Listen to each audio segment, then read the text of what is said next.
එකමත් එක දවසක ලස්සන කැලෑවක චූටි කියලා පුංචි හාවෙක් ජීවත් වුණා. දවසක් ෂා අද නම් මගේ බඩ පිරෙයි. කියලා චූටි හාවා හරිම සතුටු වුණා. එයා එක කන්න කට ඔරිනකොටම ඔතනට බඩගිනි වුණු පුංචි ලේන් පැටියෙක් ආවා. චූටි හාවා මට හරිම බඩගිනි. මට කෑම ටිකක් දෙනවද?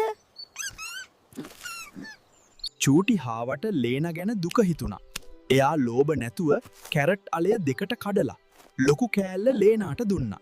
ස්තුතියි චූටි හාවා. ලේනා සතුටින් කැරට් කැල්ල කෑවා.